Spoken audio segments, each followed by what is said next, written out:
Is it really possible to teach a fish to climb a tree? And if successful, that is, if the fish gets a specialized helmet that allows his gills to still function properly outside of the water, should that fish then be graded on his ability to reach a certain height within that tree? We've all heard that analogy. What's amazing is it's the perfect visual representation of the challenges many children face when it comes to standardized testing. Is it possible to make a single test per grade level that will accurately reflect the academic level of all children? No.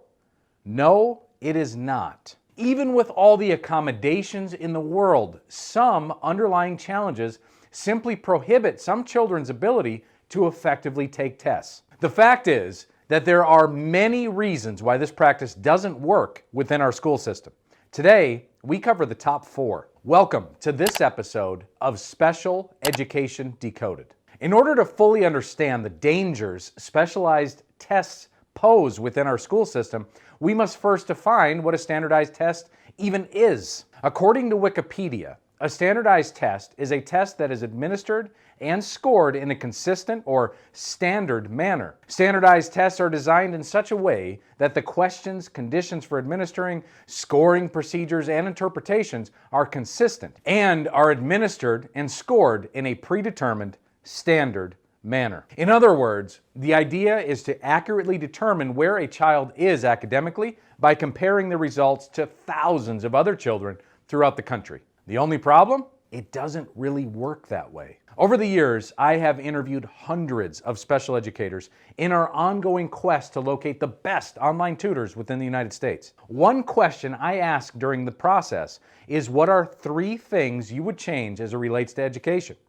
Now, 75% of those I interview bring up the elimination of standardized testing. Today, we cover the top 4 reasons why, according to these incredible educators. Number 1, the test is often conducted above a child's current grade level. Okay, think about it like this. Let's say your child is in 7th grade, at least according to their age. The school has pushed them all the way to 7th grade, even though they really are at a 4th grade level academically. They are given the 7th grade standardized test. Now, for children with IEPs, this test-taking experience could include, or at least it's supposed to include, different testing accommodations. However, no accommodations currently available could really help someone understand information that's 3 grade levels above their current ability. Doesn't matter though. They're still given the same test as children actually at a 7th grade academic level. Speaking of accommodations,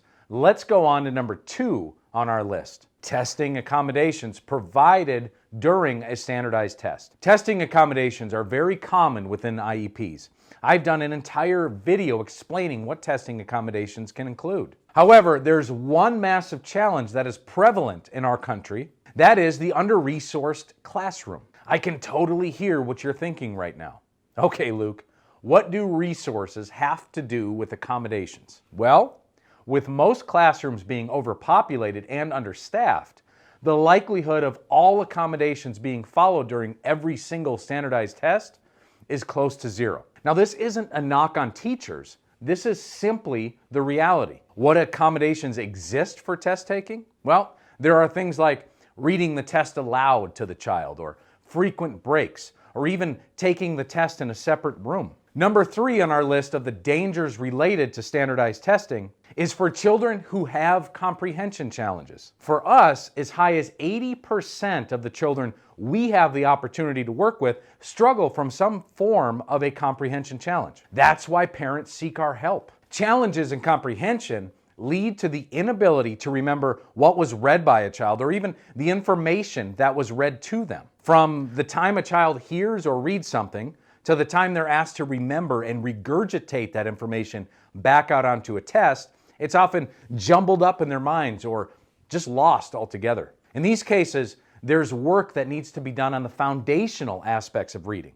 However, this isn't something that can be solved within a couple of days leading up to a test. Overcoming a comprehension challenge is about repairing the missing foundational pieces and working to build upon that solid foundation. This leads us to number 4 on our list of the dangers related to standardized testing: the lack of preparation time. Every child's needs are different when it comes to preparing for something.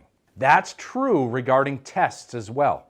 As I mentioned, for some children, this preparation time goes above and beyond simply taking a single test. It often requires the need to go back in time and fix an area that was never fully absorbed. Additionally, with everything else on a teacher's plate, there's rarely enough time to effectively prepare for these tests, even for those who don't have a comprehension challenge. In my opinion, along with many teachers I have interviewed, the worst part about this whole thing is that time is taken away from actual learning to focus on preparing for a standardized test. There you have it. Straight from the mouths of hundreds of special educators, the top 4 reasons standardized testing does more harm than good in our schools. What are your thoughts? I'd love to hear your experience with standardized testing in the comments below. By the way, I do realize that if standardized testing were to be eliminated, something would need to take its place. I've asked those same teachers what they would do instead. Some of their ideas are brilliant. Some are so simple that I wonder why we haven't already adopted those changes. That video will be coming out shortly. Also, if you're interested in finding out more about how we can help your child with their comprehension challenges or any other academic struggle they may be experiencing, take a look at the description of this video for a link on how to get started for free. From all of us at SpecialEdResource.com, thank you for watching this episode of Special Education Decoded. We'll catch you in the next video. Thank you for watching this video until the end. Please take a moment, give us a thumbs up. Your support means the world to us. If there's a specific topic you're interested in, please leave a comment. Until then, enjoy these other videos designed to help parents navigate the crazy world of special education. Thank you.